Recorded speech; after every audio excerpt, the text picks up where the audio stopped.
Assalamualaikum warahmatullahi wabarakatuh. Bismillahirrahmanirrahim. Alhamdulillahi rabbil alamin.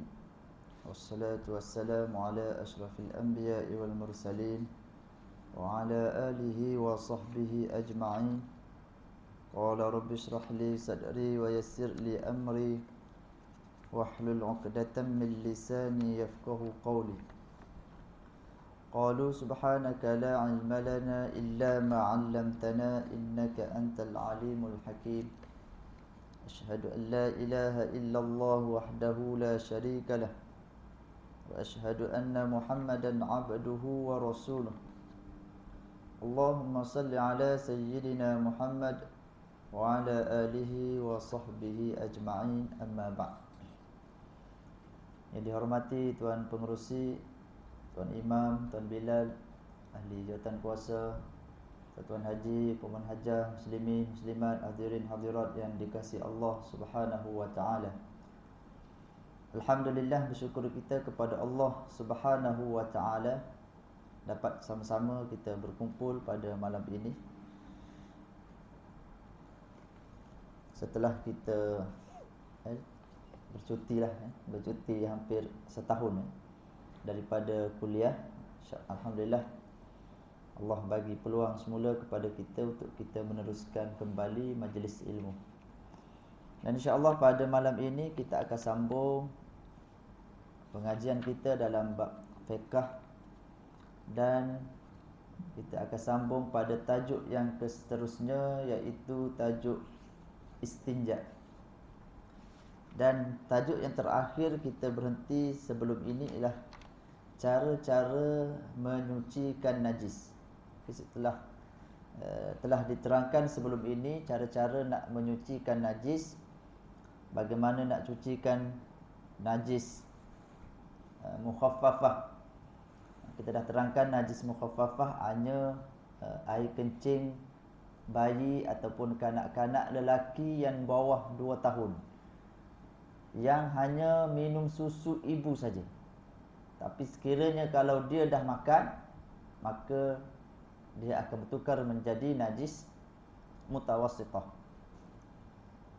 Hanya air kencing bayi lelaki, tak termasuk bayi perempuan. Bayi perempuan dia jadi najis mutawassithah. Bezalah sedikit. Ini saya rasa hari tu ada tanya soalan, kenapa beza kencing lelaki dengan kencing perempuan ni? Apa beza kan? Kalau kita cari dalam hadis Quran, tak adalah. Sebab itu memang perintah Nabi berdasarkan hadis yang kita baca sebelum ni. Kanak-kanak lelaki perlu hanya percikan air saja. Dan berlaku pula pada kanak-kanak perempuan, Nabi basuh. Jadi berdasarkan hadis itu, Imam Syafi'i mengatakan kanak-kanak lelaki yang bawah 2 tahun menyusu perlu secara menyucinya ialah dengan cara mukhaffafah saja, iaitu merenjis air. Tetapi kalau bayi perempuan, kena basuh. Jadi sebagai tanda kita mengikut perintah Nabi dan juga Allah SWT, itulah mungkin ada hikmah di sebalik itu.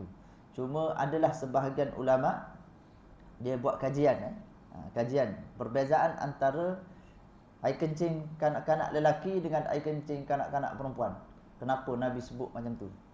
Maka telah berlakulah kajian yang dibuat oleh orang alim ulama ataupun orang yang mengaji tinggi, buat kajian, doktor buat kajian air kencing kanak-kanak lelaki dengan kanak-kanak perempuan.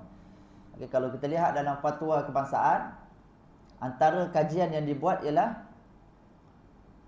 yang disebut dalam fatwa tersebut ialah kandungan najis yang ada pada air kencing bayi perempuan itu sangat tinggi. Di antara umur dia sehari sehingga 30 hari, dia punya bakteria najis yang ada dalam air kencingnya sebanyak 90% lebih, berbanding dengan air kencing kanak-kanak lelaki yang hanya 40% sahaja. Jadi berdasarkan mungkin dari segi kajian moden kita, itulah antara sebabnya kenapa perbezaan antara air kencing kanak-kanak lelaki dengan air kencing kanak-kanak perempuan. Mungkin zaman Nabi tak buat kajian tu, tapi mungkin Nabi dapat perintah daripada Allah Subhanahu Wa Taala. Begitulah aturan dia, hukum dia. Maka kita sebagai tanda ta'abudiyah, maka kita ikut perintah Allah. Tapi sekiranya kalau kita ingin menyucikan air kencing kanak-kanak lelaki itu sama seperti air kencing perempuan, tidak menjadi masalah. Cuma bagi pendapat Imam Syafi'i dan Imam Ahmad mengatakan hanya perlu percikkan saja, renjis, ambil air tak kat tangan, renjis je. Tak perlulah kita nak basuh. Mutawassithah ni kita kena alirkan air. Macam tu Tetapi kalau kita ikut mazhab Hanafiyah, maka kena basuh seperti air kencing kanak-kanak perempuan, ataupun sama seperti air kencing orang dewasa, iaitu secara mutawassithah. Ini yang kita bincangkan pada pertemuan akhir sebelum ini. Jadi insya-Allah malam ini kita sambung kepada istinja. Cara-cara nak istinja. Istinja ni ialah kalau kita bahasa Melayu kita panggil basuh kencing lah. Tu istinja. Basuh kencing dan basuh air besar. Cebok, ini panggil cebok kan. Dah cebok belum? Cebok tu maksudnya air basuh berak lah kan. Macam tu. Jadi dalam bahasa Arab kita panggil istinja. Cuma kadang-kadang orang kita ni salah faham bila sebut istinja je guna batu. Tak. Bukan batu sahaja. Istinja ni dia ada alat-alat yang telah diterangkan oleh para ulama, oleh Nabi SAW. Apa alat-alat untuk kita nak istinja. Bukan terhad kepada batu semata-mata. Istinja ialah menghilangkan najis atau mengurangkannya daripada tempat keluar. Sama ada air kecil ataupun air besar. Sama ada kita kencing ataupun kita buang air besar. Itu istinja. Istinja berasal daripada perkataan nijaun, najwatun, najwun, yang bermaksud selamat dan terlepas daripada sebarang penyakit. Jadi kalau kita nak bebas dari penyakit, kena istinja. Kencing tak basuh, tak istinja, boleh menyebabkan penyakit. Maka ambil daripada perkataan najwun, nak bebas daripada penyakit, maka diwazankan dia jadi akhirnya istinja. Manakala perkataan najwun adalah sesuatu yang keluar daripada dubur, dinamakan perbuatan tersebut dengan istinja di sisi syarak kerana orang beristinja berusaha untuk melepaskan dirinya daripada sesuatu yang menyakitkan. Pada kebiasaannya istinja dilakukan di tempat yang tertutup seperti di belakang tanah tinggi dan seumpamanya. Kenapa disebut macam ni? Sebab dulu mana ada tandas. Nak istinja cari tempat-tempat yang terlindung, duduk belakang bukit. Macam itulah. Supaya orang tidak nampak. Zaman sekarang dah ada tandas, tak ada masalah lah. Maka buanglah di tandas. Maka hukum istinja adalah wajib. Hukum istinja wajib. Bukan hukum istinja dengan batu tu wajib. Dan hukum istinja tu adalah wajib. Kita nak bersihkan air dan air kencing dan najis yang keluar itu adalah hukumnya wajib. Wajiblah. Sebab itu bila kita nak basuh kencing, kita kena basuh betul-betul.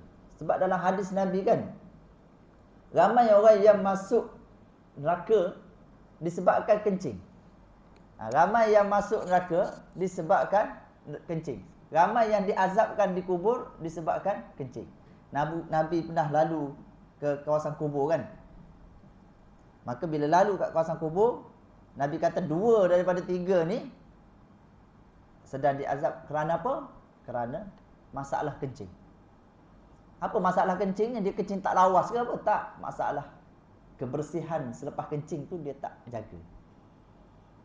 Tak jaga. Sebab itu Islam ni ajar kita macam mana cara kita nak bersihkan istinja. Nak istinja daripada najis kecil dan najis besar. Ada cara dia.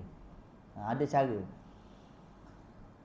Benda-benda yang boleh digunakan ataupun alat-alat yang boleh digunakan untuk beristinja. Harus istinja dengan air mutlak. Air mutlak harus. Ia merupakan cara asal bersuci daripada najis. Begitu juga harus istinja dengan menggunakan semua pepejal yang kesat dan boleh menghilangkan najis. Jadi antara alat-alat yang boleh digunakan untuk istinja ialah satu, air. Dua, benda-benda kesat seperti batu, daun kering dan seumpamanya. Ataupun tisu. Tisu kering. Tisu basah tak boleh. Tisu kering. Kalau tisu basah, dia tak cuci, tak ni lah. Tisu basah tu. Boleh tak guna tisu basah? Boleh. Pastikan sekali je guna. Dia tak boleh guna banyak kali. Jangan sapu. Dia sapu tu dia dah ada najis. Kita sapu lagi, kita merebakkan najis. Dia macam tu. Sebab tu kita kalau nak istinja, kita kat Malaysia senang, masuk tandas ada air. Kan, masuk tandas ada air. Cuba pergi negara-negara yang masuk tandas tak ada air. Macam mana nak istinja? Yang kita belajar ni lah kita kena praktikal. Sebab kat negara kita masuk tandasnya risau air ada. Cuma orang tak simbah je. Air ada tak simbah je. Tu yang masalahnya. Air banyak tapi tak simbah. Tu jadi kotor tu. Tapi negara-negara luar dia tak ada air kat tandas. Kalau kita pergi kat Singapura, masuk tandas pahit tak ada. Siapa yang biasa pergi Singapura atau bekerja kat Singapura, masuk tandas tak payah cari air, memang tak ada air. Jadi macam mana kita nak basuh kencing, nak basuh berak? Saya bawa air mineral lah. Saya kalau masa saya pergi Singapura tu, saya bawa air mineral. Sebab tahu dia tak ada air. Kalau jenis yang terdesak ni, istinja lah. Basuh guna air pun istinja juga. Gunalah alat-alat yang kita belajar. Tisu kering. Jadi amalkan. Jangan risau kata, bersih ke tak? Suci ke tak? Suci. Sebab Nabi dah ajar. Islam dah ajar 3 kali suci, insya-Allah. 3 kali suci. Cara istinja yang afdal ialah beristinja dengan batu dan seumpamanya terlebih dahulu. Kemudian menggunakan air. Yang paling afdal kita guna batu dulu. Satu, ambil batu lain pula. 2, ambil batu lain lagi. 3. Ataupun cari batu yang ada 3 bucu terus. Bucu pertama, bucu 2, bucu 3. Terus. Lepas tu baru basuh dengan air. Ni yang afdal. Tapi kalau kita nak guna salah satu, boleh. Yang penting wajib hukum istinja tu. Kemudian menggunakan air. Ini adalah kerana batu terlebih dahulu menghilangkan air najis, dan air yang digunakan selepasnya pula akan menghilangkan kesan-kesannya tanpa bercampur dengan air najis tersebut. Jadi batu benda kesat tu dia nak menghilangkan air. Air tu maksudnya najis. Kalau kita berak kat, sebut berak kat, najis kita tu hilang dengan benda kesat. Kalau air tu kita nak menghilangkan kesan-kesan dia. Yang penting air tu dulu tak ada. Okay. Sekiranya ingin menggunakan satu daripada kedua-duanya, satu antara air ke batu, maka yang lebih afdal adalah, maka air adalah afdal kerana ia sahaja yang boleh menghilangkan air dan najis dan kesan-kesannya berbanding dengan menggunakan benda-benda yang lain. Kalau yang paling afdal air lah. Kalau paling afdal ialah air. Kalau nak guna 2, air batu, air. Kalau satu, air yang lebih afdal. Okay. Jadi terpulanglah kita nak guna apa. Kadang waktu sakit kan, nak guna air tak boleh. Nak guna air tak boleh. Macam orang yang lepas berkhatan, kan sakit kena air kan tak panggil luka tu kan. Kena air mungkin menyebabkan dia jadi makin lambat sembuh. Maka guna tisu. Kemaluan kita tu guna tisu. Bila kita kencing, guna tisu kat kepala. Okay, kat kepala tu kita guna tisu. Ambil tisu letak, pusing sekali, lepas tu buang. Ambil lagi, buang sekali. Kalau kita tak boleh guna air. Okay, kalau boleh guna air, guna je lah, tak ada masalah. Okay. Sekiranya menggunakan batu sahaja dan seumpamanya, maka disyaratkan benda yang digunakan itu mestilah kering. Boleh tak guna daun? Boleh. Jangan guna daun basah. Ataupun daun yang masih panggil daun tu kita cabut kat pokok yang hijau lagi, tu tak boleh. Yang basah lah kita panggil, yang belum kering. Tak boleh. Dan seumpamanya maka disyaratkan benda yang digunakan itu kering, batu itu hendaklah digunakan sebelum najis yang keluar daripada kubur dan dubur itu menjadi kering atau tidak mengalir keluar daripada kawasan punggung atau kepala, kemaluan dan tempat keluar kencing orang perempuan. Begitu juga ia tidak terkena tempat lain selain tempat yang terkena najis ketika ia keluar sahaja. Maksudnya tempat tu saja. Tapi kalau dia merebak macam orang cerit berik, payah. Orang yang cerit berik habis kan. Jadi nak istinja macam mana? Dia istinja tu hanya tempat tu je. Jadi tempat lain tu dia agak sukar lah. Maka kena mencarilah air. Sebab istinja yang benda-benda kering tu, benda selain pada air tu hanya di tempat keluar saja. Maksudnya kalau kita kecing, tempat kita keluar tu saja. Kalau tempat kita berak, berak tu je. Tu saja tempat yang kita nak istinjanya. Begitu juga ia tidak terkena tempat lain selain tempat yang terkena najis. Tak kena tempat lain. Macam saya sebut tadi yang cerit berik kan, habis merebut ke pohon dan sebagainya, terkena tempat lain. Yang tu nak istinja dengan batu. Macam mana? Kena cari air jugalah, kena usaha dapatkan. Kalau dia merebut tempat lain, kita boleh bersihkan, buang, tapi najis tu masih ada di tempat lain. Jadi kita kena cucikan dia sebagaimana kita menyucikan najis mutawassithah tadilah, iaitu dengan mengalirkan air. Dengan cara mengalirkan air. Macam tu Sebab yang istinja yang diajar ini hanya tempat keluar saja. Yang kena tempat lain, kita kena sucikan dia lah. Terkena kaki, kaki tu tak boleh istinja. Sebab kaki bukan tempat keluar najis. Jadi kaki itu perlu dicucikan seperti kita menyucikan najis mutawassithah. Macam tu. Maka sehubungan dengan itu, disyaratkan sekurang-kurangnya sapuan adalah dengan 3 biji batu atau benda-benda lain yang boleh digunakan untuk beristinja. Sekiranya masih belum bersih, maka tambahlah bilangannya dan sunat bilangannya menjadi ganjil. 3, 5, 7, 9, 11, biar dia jadi ganjil. Biar dia jadi ganjil. Macam kita sembahyang witir lah. Macam sembahyang witir. Sebab benda yang sunat ni 3. Macam kita basuh dalam basuhan wuduk 3 kali sunat. Bacaan dalam sembahyang sunatnya 3 kali. Sunatnya ganjil 3. Jadi begitu juga dengan istinja, sunatnya 3 kali. Hadis daripada Anas bin Malik radhiyallahu anhu, kana Rasulullah SAW yadkhulul khala'a fa ahmilu ana wa ghulamun idawatan min ma'in wa anazatan yastanjili bil ma'. Rasulullah SAW masuk ke tandas dan aku bersama-sama seorang budak sebayaku membawa sebekas air dan sebatang besi pendek. Lalu baginda SAW beristinja dengan air itu. Jadi berdasarkan hadis ini, Nabi menyucikan ataupun beristinja dengan menggunakan air. Dan hadis yang lain, Nabi juga merintahkan supaya aku membawa 3 biji batu kepadanya. Maknanya kalau guna batu, 3 lah. Kalau guna air, basuhlah. Tak payah nak kira 3. Kita sucikan saja dengan menggunakan air. Jadi terpulanglah. Jadi itu istinja kita panggil. Istinja. Bukan semata-mata dengan menggunakan air.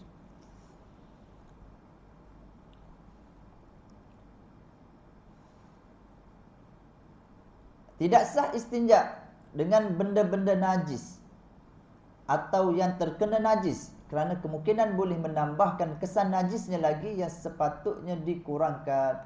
Jadi tak boleh guna najis. Contohnya kita guna najis yang kering. Tahi lembu ke, tahi lembu kering kan, tahi himar kering. Kalau orang Arab tahi himar tu dia buat arang. Himar keldai lah, keldai berak, dia simpan tahi tu. Dia kumpul biar kering. Lepas tu dia bakar. Dia keras, akhirnya dia bakar. Nyala nyala. Dia boleh. Dan orang Arab ni dia buat bakar roti. Dia buat bakar roti. Roti kat atas, dia letak kat bawah. Dia jadikan arang. Ni roti Arab baladi lah. Kalau tengok dia buat memang tak makan. Tapi kalau tak tengok boleh makan, sedap. Kalau tengok memang tak makan lah. Kita tengok orang buat masak apa-apa kan. Contoh orang buat bihun ke, orang buat apa tahu ke apa semua kan. Confirm tak makan. Tapi pergi kedai beli je. Sebab tak tengok. Kalau tengok, tak makan lah. Kalau tak tengok, tak apa. Jadi kalau tengok memang tak selera makan lah. Dia ambil dia punya tu, dia letak bawah. Atas tu kita bakar roti, sedap je asap naik kena kat roti. Memang sedap lah. Okey. Dia yang tu tak boleh diistinja lah. Dia ambil najis tu jadi bertambah najis. Jadi bertambah najis. Okey.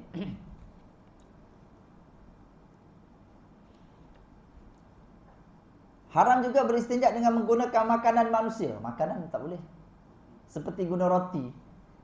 Roti burger semua tak boleh. Roti burger lah, bulat meluk kan. Katanya panjang tu kan. Roti kat dunia tarik tak boleh. Dan lain-lain atau dengan makanan jin. Makanan jin ialah tulang. Tulang juga tak boleh.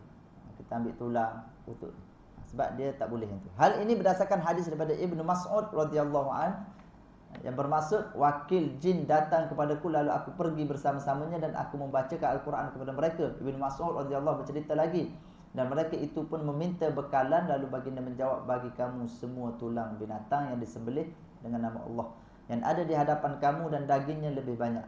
Demikian juga tahi binatang sebagai makanan binatang-binatang kamu. Rasulullah SAW bersabda kepada kami, janganlah kamu beristinja dengan kedua-duanya kerana ia adalah makanan saudara-saudara kamu. Jadi berdasarkan hadis ini, maka kita dilarang sama sekali menggunakan tulang.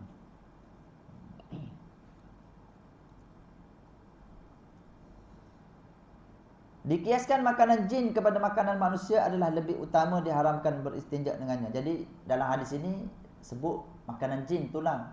Jadi kalau makanan jin pun tak boleh, takkan nak guna makanan manusia. Jadi makanan manusia itu lagi lebih utama dilarang. Maknanya tak bolehlah guna roti ke biskut kering ke biskut mayak ke, semua tak boleh. Okay. Walaupun dia memang kesat, tapi tak dibenarkan. Haram beristinja dengan sesuatu yang dihormati. Contohnya anggota binatang seperti tangan dan kaki yang belum terpisah daripada badannya. Guna anggota binatang. Tangan kita dah lah. Guna tangan kucing, sekucing basuh. Tak pasal-pasal cakar. Jadi jangan guna tangan dia. Begitu juga anggota manusia lebih utama diharamkan kerana perbuatan tersebut bertentangan dengan kemuliaannya. Anggota manusia maksudnya ambil anggota manusia orang lain. Kalau anak tak apalah. Anak kecil yang tak pandai urus memang kita kena basuh. Bila dia dah pandai, kita tak boleh lagi. Tak boleh lagi lah kita nak basuh dia. Yang kecil umur setahun, mana dia pandai 2 tahun, 3 tahun, dia tak pandai. Tapi kita kena ajarlah cara menyucikan najis pada dia. Sebab apa? Sebab kita tak boleh lagi nak pegang kemaluan orang lain. Harus digunakan untuk beristinja bahagian anggota binatang yang terpisah daripada badannya seperti bulu binatang yang dagingnya halal dimakan dan kulit bangkai yang disamak. Boleh? Guna bulu ataupun kulit yang telah disamak lah. Okey, itu adalah cara-cara kita nak beristinja. Bagaimana pula adab-adab untuk kita buang air dan beristinja? Pertama, adab yang berkaitan dengan tempat buang air, iaitu hendaklah menjauhi tempat berikut ketika membuang air kecil atau air besar. Kita nak buang air, elakkan. Pertama, laluan orang ramai. Laluan orang ramai. Orang Arab macam ni tempat dia buat dah. Tepi-tepi dinding. Tempat orang lalu dia kencing. Dia angkat jubah dia kencing. Bila kita tengok, aib dia kata. Kuat pula tu dia kata aib. Dia kencing depan ramai, tak aib. Tapi bila kita terpandang, aib. Ini orang Arab. Jadi itu antara perangai-perangai dia. Perangai-perangai jahiliah dia. Jadi orang kita janganlah buat macam tu. Islam janganlah buat macam tu. Bila nak kencing, carilah tempat yang tertutup. Jangan menghadap kiblat. Kalau tempat yang terbuka. Kalau tertutup lain. Dalam rumah kita tertutup kan, tak kira lah. Tak ada masalahnya tu. Yang dekat luar, kita kencing kat luar. Naik kereta nak terkencing, cari tandas tak jumpa, RNR tak ada, berhenti tepi jalan. Cari tempat yang terlindung. Tempat yang terlindung. Jangan bahang tepi jalan tu, tepi highway bahang. Orang tengok lalu, oi kencing pula. Tutuplah sikit. Tutup. Atau tempat duduk yang menyebabkan mereka terganggu. Okey, yang pertama, jangan kencing tempat laluan orang ramai. Kerana dia boleh menyebabkan terkena najis tu kepada orang lain dan mengganggu. Yang kedua, di lubang-lubang tanah. Jangan nampak lubang, kencing kat lubang. Sebab dalam lubang tu mungkin tempat tinggal haiwan. Tak pasal-pasal nyengap. Tengah kencing, nyengap saja, nyesal seumur hidup. Seumur hidup nyesal. Dekat tembok. Ni orang Arab buat ni dekat tembok ni, maksudnya dinding-dinding. Zaman Nabi pun ada orang Yahudi masuk masjid, kencing kat atas masjid. Dalam masjid, dinding masjid. Jadi orang Arab memang ada. Saya mula-mula sampai dekat Mesir dulu, abang-abang sini kata, jangan sandar kat dinding. Kenapa jangan sandar kat dinding? Kalau pergi mana-mana, jangan sandar kat dinding. Kita tu pelik lah, kenapa larang kat dinding? Kita relax je sandar kat dinding. Rupa-rupanya, itulah perangainya. Iaitu dia kencing dekat dinding-dinding tembok. Kalau nampak jenis cat ni, cantik dah putih. Ada pula cat kuning-kuning tu, kencing dia. Dia punya bunga-bunga tu, tu kencing dia. Lekat dia punya bunga, peta dia. Itu perangai orang Arab. Ini kerana menyebabkan gangguan yang dikhawatiri terdapat binatang berbisa seperti kalajengking atau ular dalam lubang tersebut yang akan keluar mencederakan kita. Begitu juga binatang yang lemah yang boleh terganggu dengan perbuatan mereka. Maksudnya mungkin yang tak berbisa, tetapi kita mengganggu dia macam semut. Tengok lubang semut. Dia kan hidup dalam lubang-lubang itu. Jadi bila kita buang, boleh menyebabkan ganggu dia, dia menyebabkan dia mati. Yang ketiga, di bawah pokok yang sedang berbuah. Jangan kencing bawah pokok yang berbuah, jangan berak bawah pokok yang berbuah. Kerana apa? Kita takuti buah tu gugur, terkena najis tersebut. Maka ia boleh menyebabkan najislah buah tu. Kena basuh dulu dan sebagainya. Jagalah kita orang Islam kena jaga benda-benda macam ni. Pergi kebun durian, bawah durian, kebun durian tu juga berak, kencing dan sebagainya. Jagalah, durian jatuh tak kira. Di dalam air yang tenang dan tidak mengalir. Air yang tenang tak mengalir, tak boleh kencing juga. Dia kalau nak kencing kena air yang mengalir. Kena air yang mengalir. Tak mengalir tak boleh. Ini adalah kerana manusia akan berasa jijik dengan air tersebut sekalipun air itu banyak dan tidak berubah sifatnya. Sekiranya air itu berubah, ia akan terbuang begitu saja. Apatah lagi air itu kurang daripada 2 kolah. Kencing, tapi air itu tak mengalir, kurang daripada 2 kolah, najis lah. Kalau lebih 2 kolah pun dia akan menjijikkan orang, walaupun dia tak berubah sifat.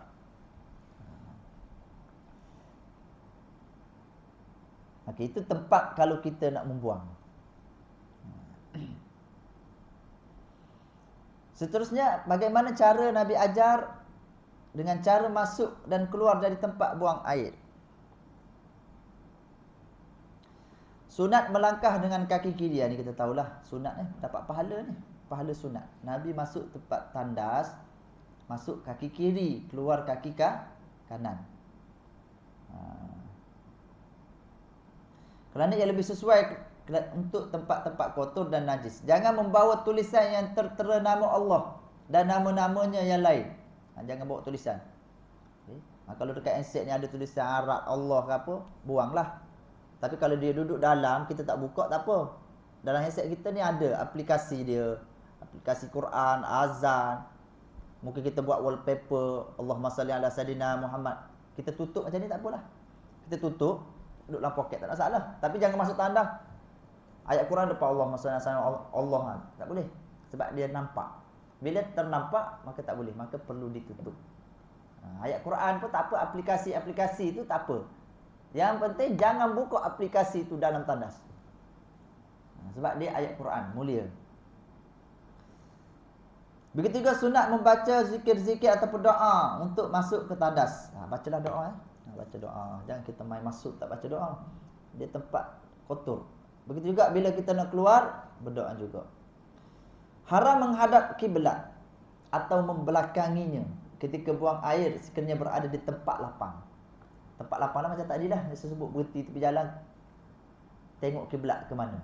Kalau kiblat ke sini, jangan ngadap sini, jangan ngadap belakang dia, ngadap ke sebelah kanan atau kiri saja. Dua tu saja. Sini, sini. Jangan membelakangi dia, jangan menghadap dia. Dan tidak ada perlindungan yang melindungi auratnya, mana tempat terbuka. Begitu juga haram berbuat demikian di dalam binaan yang bukan disediakan untuk tempat buang air dan tidak memenuhi syarat-syarat pelindung seperti di atas. Dalam bangunan tapi dia bukan tempat buang air, sama juga tak boleh menghadap. Tapi kalau rumah kita ada tandas kan, tak apalah sebab memang itu tempat buang dia. Walaupun tandas kita itu menghadap ke arah kiblat, dia tak kira yang tu. Disyaratkan jarak antara pelindung tersebut dengannya tidak melebihi 3 hasta. Iaitu bersamaan kira-kira 150 cm. 3 hasta, 1 hasta ni kan. Maknanya 3 hasta ukurlah. Lebih kurang 150 cm. Jika binaan tersebut memang disediakan untuk tempat buang air, maka harus menghadap kiblat atau membelakanginya. Tak ada masalah. Kat rumah kita kan ada tandas kan. Betul pula tandas tu menghadap kiblat. Tak apalah sebab dia memang binaan tandas dah. Kalau bukan binaan dia baru tak boleh menghadap kiblat.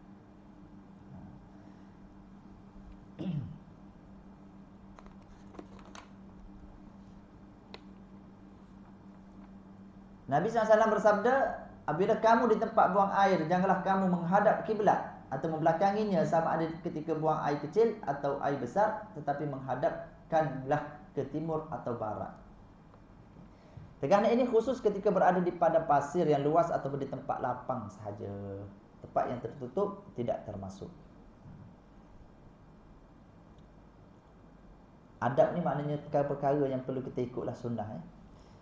Kedudukan orang yang buang air hendaklah memberatkan duduk di atas kaki kiri sambil menegakkan lutut kaki kanan. Ini cara kalau kita nak buang air kecil. Okey. Kita memberatkan duduk di atas kaki kiri. Duduk memberatkan atas kaki kiri sambil menegakkan lutut kaki kanan. Kaki kanan menegakkan. Macam mana nak buat? Macam mana nak buat nak tegak macam mana? Angkat sampai atas ke? Nabi ada ajar jangan melihat ke langit. Tengok ke atas tak boleh, makruh. Melihat kemaluan, tengok bawah pula pun tak boleh. Atau melihat najis yang keluar, maka tengok mana depannya. Hal yang demikian kerana buatan tersebut tidak sesuai dengan keadaan begitu. Begitu juga makruh bercakap-cakap dan seumpamanya ketika buang air kecil. Jadi bila masuk tandas tu jangan bercakap, jangan menyanyi. Tapi orang kita macam-macam kat tandas kan. Dia boleh hisap okok dan tandas habis batang, 2 batang. Tengah berak tu. Jadi kalau kita nak buang air, tinggikan duduk beratkan. Beratkan maksudnya kita sengetkan ke sebelah kiri. Kenapa ke sebelah kiri? Sebab usus kita duduk sebelah sini. Dia berat ke sebelah sini. Jadi bila dia nak keluar tu mudah. Mudah. Dia ada cara dia. Saya pernah tunjuk tak kat sini cara yang betul? Cara kita kencing. Dah tunjuk dah tunjuk, tak payah tunjuk lagi. Okey. Jadi ada cara dia. Kita beratkan. Lepas tu kalau orang yang kencing itu nak bagi lawas, kena pusing pula sebelah sini pula supaya kencing kita tu keluar semua. Supaya kencing kita keluar semua. Tu yang kadang ada penyakit kencing tak lawas lah. Tengah-tengah jalan rasa keluar kencing lah. Sebab apa? Sebab kita tak jaga kencing. Sebagaimana yang Nabi larang itulah. Yang Nabi sebut tu menunjukkan bahawa manusia diazab ni kerana sebab kencing. Diazab sebab kencing. Basuh mungkin tak bersih. Basuh tak bersih dan sebagainya. Okey. Sebab tu antara perkara yang bila kita buang air besar kan, ataupun kita duduk kat tandas, yang tandas yang lama, yang cangkul tu, itu adalah yang terbaik lah, sebagaimana sunnah Nabi. Tapi yang guna mangkuk tu, mangkuk tandas tu, dia dah tak ikut sunnah lah. Sebab dia tak memberatkan sebelah kiri lagi, tak mengangkat kaki lutut kanan lagi. Sebab dia duduk je. Itu ramai orang penyakit sebelik sebagainya. Sebab dia usus dia sama. Kalau tengok orang buat kajian sains kan, kenapa Nabi suruh berak duduk macam tu, tak duduk cangkuk, tak duduk atas mangkuk macam tu. Ahli sains dia buat kajian, bila duduk tu kedudukan usus nak keluar tu tak betul. Bila tak betul itu menyebabkan orang nak berak susah dan sebagainya. Tu sajalah. Itu dia ada hikmah-hikmahnya. Sebab tu Nabi ajar Benda-benda yang Nabi ajar tu, antaranya sunnah-sunnah perbuatan tu, dia ada hikmah dia. Okay? Ada hikmah dia. Bila hikmah dia tu, yang itulah ada kelebihannya. Orang kita kata jangan makan garam, nanti penyakit darah tinggi. Kan? Tak boleh makan masing-masing sangat. Itu bila dah kena darah tinggi, tak boleh makan. Sebelum kena tak ada masalah. Yang belum ada darah tinggi, amalkanlah, tak ada masalah. Nabi sebelum makan, Nabi ambil garam. Ambil garam, letak dekat lidah tempat yang paling masin. Kat mana tempat paling masin? Kat depan ni? Tak. Dia tepi. Ambil letak tempat yang paling masin. Kenapa? Dia nak menghasilkan satu enzim apa orang panggil tu kan? Enzim kan? Terus masuk ke perut. Bila makanan masuk, mudah dihadamkan. Dan mudah bila kita nak membuang. Macam itulah Nabi ajar kalau kita nak makan, ambil garam dulu. Orang kita jangan makan garam banyak-banyak, nanti darah tinggi. Darah tinggi tu lepas tu dah berlaku darah tinggi, tak boleh tak boleh makan masin, tak boleh makan manis, kecil manis, tak boleh makan gula, kecil manis. Dah bila dah ada benda tu tak boleh Macam kita sekarang boleh, tak ada masalah ambil. Sebab tu Nabi dia makan garam dulu sebelum makan. Dia ambil garam secubit, letak dekat tempat paling masin. Tempat paling masin. Dan antara juga yang disebut ialah garam ni dia tak boleh masak. Dia tak boleh masak. Bila masak dia boleh menyebabkan penyakit. Kita kan masak kurma letak garam, kari letak garam, nasi biryani kuah garam, semua masak tu. Goreng ikan letak garam kan, semua letak garam. Kita masak. Jadi macam mana nak elak kan? Dia kata garam ni tak boleh masak. Jadi kalau masak tak boleh garam, tak jadi kan. Jadi masak dulu, jangan letak garam, dah siap baru masuk garam. Dia tak boleh masak benda ni tu tak boleh. Tapi ramai orang kita buat kan, tak ada. Jadi itu antara punca lah yang disebut. Sebahagian mengatakan menyebabkan penyakit sebab kita masak garam tu. Garam tu tak boleh dimasak. Jadi caranya lepas masak baru tabur garamnya.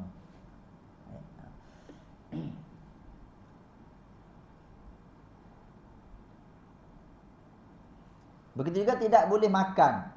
Makan pun tak boleh lah. Dikiaskan perbuatan makan, minum, perlakuan yang sia-sia dan seumpamanya ketika membuang air sama seperti tegahan tersebut.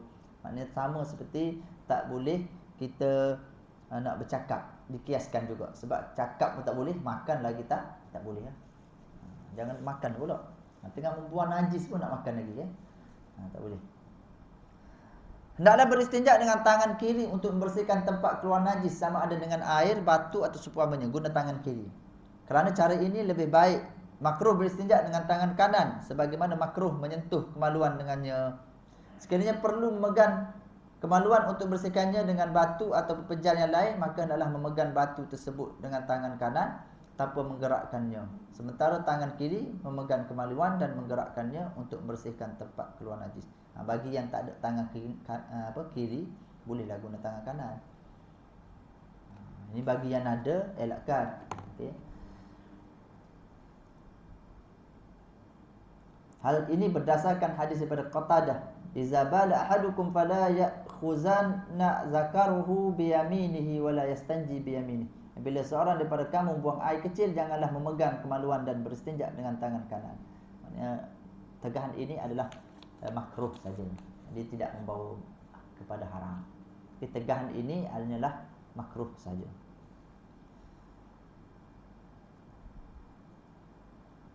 Itu saja berkaitan dengan istinja. Ada soalan? Ada soalan?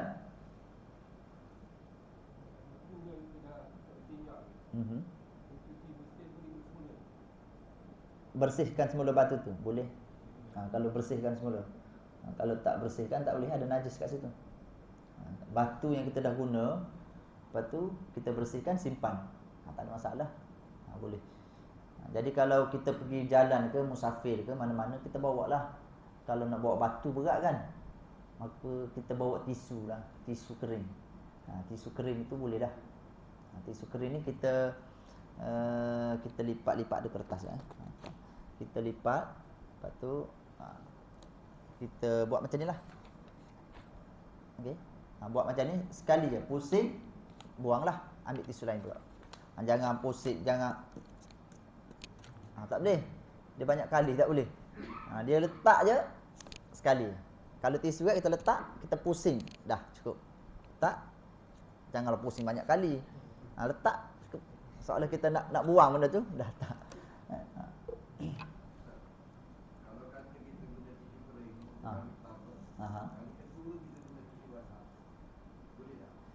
tisu basah tu dia tak boleh gosok juga. kali kedua, maksudnya satu kita guna tisu kering, kemudian kita buang, dan tisu basah untuk kali kedua, tu kita, saya rasa itu lagi elok. Kita guna tisu kering, Kita guna tisu basah. sunat 3 kali kan? Cantik kita buat 3 lah. Lepas tu kita ambil tisu basah, tak apa. Boleh. Sunatnya kita buat 3 lah. Sebab dia nak menghilangkan betul-betul ain tu. Jadi kita menggunakan 3 kali. Boleh. Lepas tu baru kita guna yang basah. Sebab seolah-olah basah ni dia dah ada air. Jadi kita nak menghilangkan kesan dia. Yang kering tu nak menghilangkan air. Yang basah tu nak menghilangkan dia punya kesan. Macam kita guna untuk bayi kan. Bayi kan biasa ibu-ibu guna tisu basah tu kan. Jadi dia jangan banyak kali je. Sekali je letak, tarik, guna yang lain tu. Memang banyaklah guna, tak apa. Sebab bayi kecil ni dia nak guna air selalu, dia pun kecil lagi. Macam itulah. Jadi kita bawa je lah dua-dua, tisu kering, tisu basah. Sebab itulah antara alat yang paling mudah lah untuk kita nak bersuci. Nak bawa batu, berat sangat kan. Batu letak dalam beg ni, apa pasal ada batu ni? Tak nak buat istinja, tak payahlah. Batu kat mana-mana ada, mungkin kan. Tapi waktu kita terdesak lah, nak terkencing sangat, nak terbuang air besar sangat kan. Waktu tu lah pentingnya tisu. Untuk kita nak menghilangkan air dan nak menghilangkan kesan air tersebut. Guna tisu kering dulu, lepas tu kita guna tisu basah. Ada masalah lah, boleh. Ada soalan lagi? Sebelum kita dah masuk isyak. Mati jangan. Dah masuk isyak Sikit lagi kita sambung kepada wuduk. Cara nak berwuduk pula. Wuduk ialah kita mengambil wuduk lah. Kalau waduk air, kena betulkan baris lah. Kalau kita sebut waw tu baris depan, itulah cara kita nak mengambil wuduk lah. Tapi kalau waw itu baris atas, waduk kita panggil. Waduk tu ialah air yang digunakan untuk berwuduk. Itu kita panggil waduk. Okay. Jadi wuduk ni adalah syarat-syarat sah untuk kita nak solat. Dan juga untuk kita buat ibadah tertentu yang memerlukan kepada wuduk. Contohnya solat, tawaf, kita nak baca Quran. Itu antara perkara-perkara yang perlu kita berwuduk dahulu sebelum kita buat ibadah tersebut. Rukun wuduk mempunyai 6 perkara, iaitu niat, membasuh muka, membasuh 2 belah tangan hingga siku, menyapu sebahagian daripada kepala, membasuh 2 belah kaki hingga buku lali, dan tertib. Ini rukun lah. Rukun kita nak berwuduk. Ada 6 je, tapi yang selebihnya adalah sunat. Sunat. Kalau kita air ada dan sebagainya, bolehlah kita ambil yang sunat sekali. Cuma jangan membazir air. Buka air tu jangan kuat sangat, kecilkan. Mentang-mentang datang masjid, air free, buka main habis. Dia punya pilih selagi boleh pusing, habis pusing. Nabi kata dalam kita berwuduk pun boleh menyebabkan membazir. Termasuk kita mengambil wuduk di tempat air yang mengalir seperti sungai pun dianggap sebagai membazir. Banyak. Jadi caranya macam mana? Kurangkanlah. Maksudnya bila nak berwuduk, kurangkanlah penggunaan air itu supaya tidak membazir. Jangan kita buka banyak sangat, buka sikit. Buka sikit je supaya tidak membazir. Yang lain tu sunat. Tapi bila tak ada air, ambil yang wajib cukuplah. Yang penting yang wajib tu. Keadaan waktu ketiadaan air ke, air ada tapi tak banyak, orang terlalu ramai, tempat wuduk 1 tapi orang 100 orang, tak perlulah nak ambil yang sunat, berkumur 3 kali, masuk air kat hidung, keluar air kat hidung. Ambil yang wajib je. Sebab mungkin menyebabkan waktu orang nak sembahyang tu hilang. Terutamanya waktu-waktu sempit, waktu maghrib. Kan waktu sempit tu, waktu maghrib. Orang 100 orang. Tempat wuduk 1 lah, 2 lah. Jadi ambil yang wajib cukuplah. Sebab yang penting rukun. Tapi kalau tidak berlaku masa tu, tak ada masalah, kita ambil je lah. Cuma jangan membazir saja air. Jadi yang pertama ialah kita niatlah. Niat ambil wuduk. Niat berwuduk. Niat tu tak perlulah nawaitu pun tak apa, yang tu lafaz je. Niat ni duduknya dalam hati. Dia orang was-was ni sebab dia nak niat tu. Basuh muka nawaitu. Dia nak nawaitu tu dalam hati dia, tak perlu. Nak nawaitul wuduk. Tak perlulah. Jadi sebut je dalam hati, dalam bahasa Melayu pun tak apa. Sahaja aku berwuduk kerana Allah Taala. Dah lah, cukup lah. Dia lintasan je, lintasan. Tak perlulah sampai macam tu. Itu yang kadang-kadang kenapa orang was-was, sebab nak mendatangkan, menghadirkan niat tu. Kebanyakan yang was-wasnya pada niat. Jarang orang wasiah tempat lain. Orang was-was tempat lain. Ada tak tengok orang was-was basuh tangan? Tak ada. Orang was-wasnya waktu basuh muka. Sebab waktu basuh muka tu dia niat.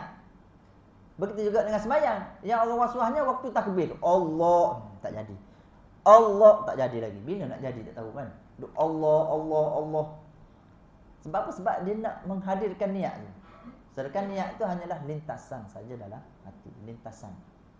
Dia nak seperti yang dia sebut, usolli fardhu subhi raka'atan. Dia nak yang tu dalam hati. Lambat kan. Memang lama. Allah dalam hati, usolli fardhu. Lambat kan. Dia bukan nak yang tu lafaz. Lafaz.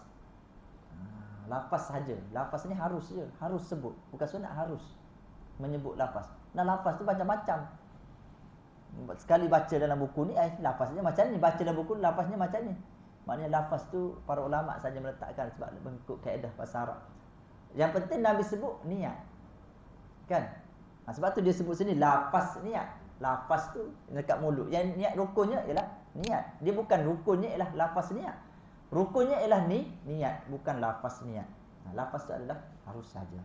Bahagian muka secara menegak adalah daripada tempat tumbuh rambut. Okey, yang kedua. Kedua ialah membasuh muka. Kita tengok rukun ya.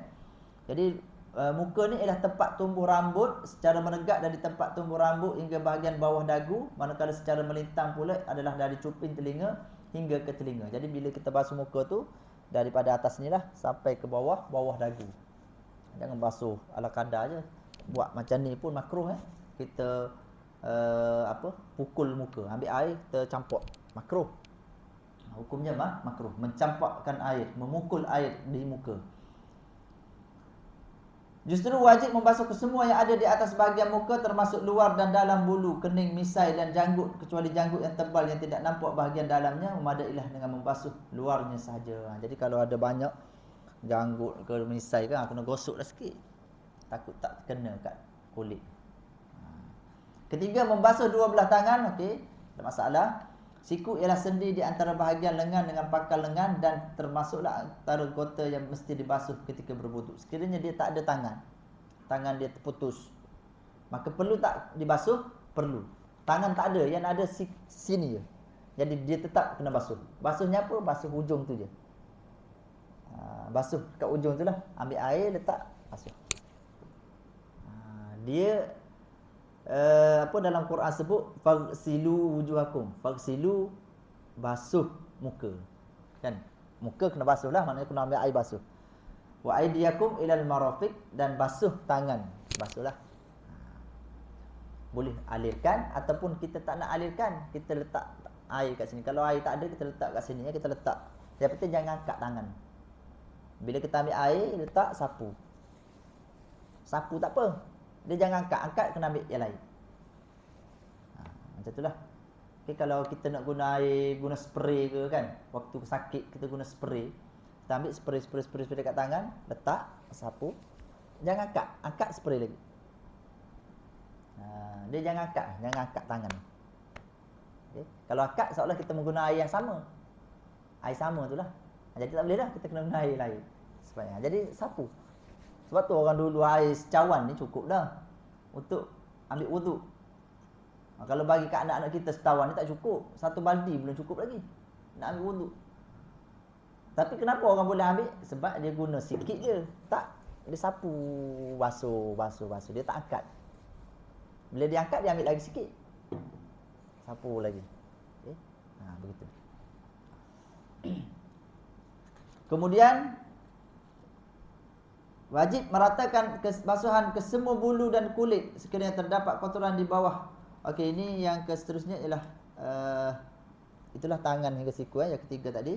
Lepas tu yang keempat ialah kita menyapu sebahagian daripada kepala, sebahagian dia, walaupun sehelai rambut. Ini kita belajar ni yang ikut Syafi'i lah, imam kita. Imam kita. Jadi sekurang-kurangnya sehelai rambut kena sikit, selama ia berada dalam kawasan kepala. Nak ambil sebelah sini ke, nak ambil sebelah sini ke, tengok orang tu basuh kepala, dia ambil sapu sini. Dia tak sapu sini, dia sapu tepi ni. Tak apa lah, sebahagian. Ataupun sehelai, walaupun sehelai rambut, selagi mana dia duduk kat kepala, duduk kat atas kepala ni, boleh lah. Membasuh kepala atau sebahagian sebagai ganti kepada menyapunya adalah harus. Ubun-ubun ialah bahagian atas kepala dan ia adalah sebahagian daripada yang lebih baik kat sinilah kan, kat ubun-ubun kita ni. Perbuatan menyapu ubun-ubun saja menunjukkan bahawa menyapu mana-mana bahagian kepala adalah madai. Haruslah cukup madai kat sini. Yang wajibnya sapu kat kepala tu, kat mana tak kira. Yang kelima ialah membasuh dua belah kaki hingga buku lali lebih adalah sunat. Yang keenam ialah tartib. Ini adalah rukun-rukun untuk kita berwuduk. Jadi berwuduklah dengan cara yang diajar oleh Nabi dan juga para ulama. Yang lain itu adalah sunat. Yang sunat tu nanti kita sebut selepas ni lah. Jadi dalam wuduk juga Nabi ajar kita macam mana nak ambil yang wajib, macam mana nak ambil yang sunat, apa bacaan setiap kali kita basuh anggota wuduk tersebut. Jadi dia ada bacaan-bacaan dia. Okay. Bagi yang tak boleh berwuduk, maka kita akan bertayamum, iaitu tajuk selepas tajuk wuduk. Jadi saya rasa untuk malam ini kita berhenti kepada rukun wuduk. InsyaAllah kita akan sambung pada pertemuan yang akan datang, iaitu perkara-perkara sunat sewaktu kita berwuduk. Okay, ada soalan?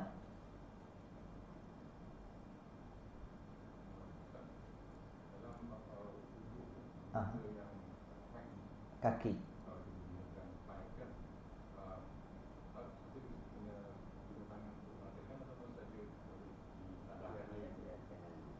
Kita letak, kita tak gosok kan. Kalau sekiranya kaki kita tu boleh terkena semua, tak perlu gosok tu. Tak perlu, kita lalukan air je, boleh dah. Dia gosok tu adalah sunat supaya dia rata kepada semua. Terutamanya jari-jari kita. Sebab tu kalau kaki tu, kalau kita letak di paip kan, kita lalukan, kita gerak-gerakkanlah sikit supaya air tu masuk. Tapi kalau kaki kita tu susah nak gerak, kita gosoklah. Macam tu. Yang penting dia, kita tahu apa yang kita buat tu dia terkena semua. Gosok itu adalah untuk meratakan saja. Sunatlah, sunat menggosok supaya dia rata. Tapi kalau kita tak gosok boleh tak? Sah dah, sebab dia syarat dia basuh. Jadi basuh letak air kan alih kan. Macam itulah. Tapi kalau sekiranya ada benda yang menghalang, kita kena buang dululah. Ada benda-benda yang menghalang. Contoh macam cat ke, kan ada cat, ada gam ke, tu kita buang dulu lah, sebab dia boleh menghalang terkena air. Tapi sekiranya orang yang kerja, memang kerja dia tukar cat, yang agak sukar dia nak buang, itu bolehlah bagi dia, dimaafkan kepada dia saja. Dia memang kerja dia tukar cat, tukar motor lah. Tukar cat tu bukannya dia hari-hari kan, dia mungkin boleh pakai benda yang boleh menghalang kena cat. Terutamanya tukar motor, yang orang kerja motor, baik pomen motor lah, kan dia terkena minyak hitam lah apa, memang confirm lah kena. Pakai sarung tangan pun dia tetap ada kat dalam. Dia nak semayang macam mana? Sekadar yang dia boleh buang minyak tu. Kalau dia tak boleh buang, ambil je lah semayang. Sebab itu memang pekerjaan dia dah, sukar bagi dia. Bagi kita yang bukan pomen motor, pergi kedai motor, isi minyak motor, isi angin, terkena sikit, kena buang lah. Minyak tu yang boleh menghalang air, kena buang lah. Bagi dia memang pekerjaan dia, tak ada masalah.